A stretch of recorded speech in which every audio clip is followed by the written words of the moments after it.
Hey kids, welcome back. This is M Candy's Tutorials. I'm doing part 4 today, which is primer.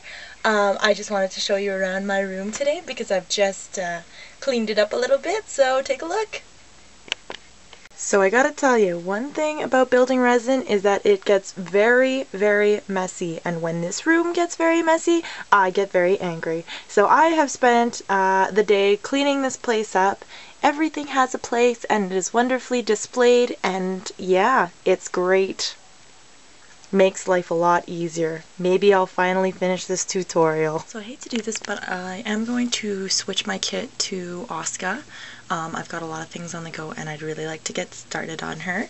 I'm at the same stage of prep, so I will continue with primer. And what you want to do before you actually start is you want to actually mask the areas that you don't want the primer to hit.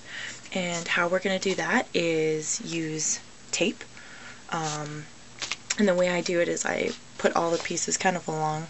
I cut them and put them on me. It's a lot easier that way. And the reason you want to do this is because unfortunately primer,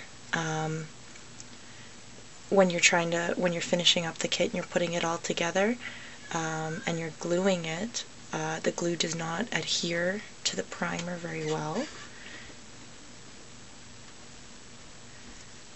Now it doesn't have to be perfect, you pretty much just want to have a good surface area that has been masked.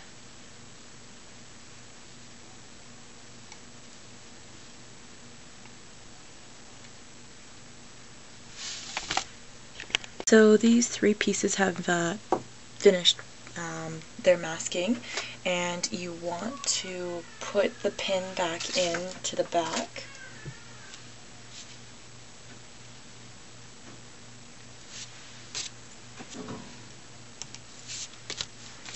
And then what I do is I took just a metal rod and I stuck an alligator clip on the end, and I have it clip onto the end of the pin, and this means I am ready for primer. So this is the primer that I use. It's made by Tamiya. I like it because it leaves the surface very smooth because of how fine it is. So this is just a white primer. A lot of people do like to use gray because it shows off problem areas, improper seams, scratches. Sometimes if the molding's a little bit different, it's a lot easier to see. I just prefer to just use white. That's just my preference. A lot of people might not think that it's correct, but that's the way I do it, so too bad.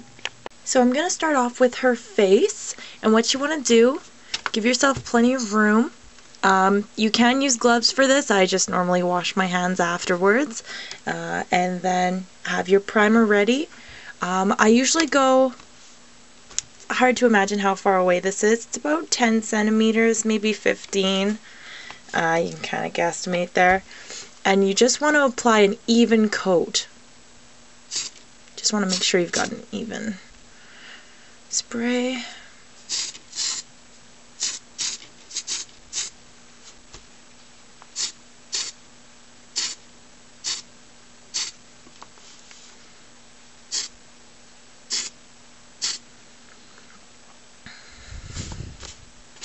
And you just want to make sure you get all of the kit,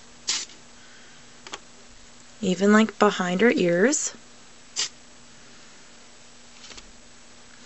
And you don't want it too thick because it will get runny, and that's what it looks like. Now for her leg, I will do more even strokes. How I like to see it is less is more for primer. I don't think you need a ton. I'm not exactly sure. I just prefer to do it with less. So I started off somewhere else and just